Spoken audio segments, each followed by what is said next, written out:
Hello everyone, today we will talk about how to fix or how to solve the problem of ColorNote.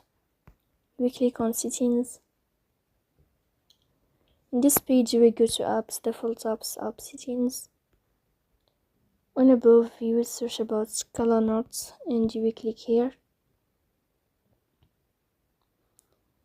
Then in this page of app info you will click on first stop and you will click OK.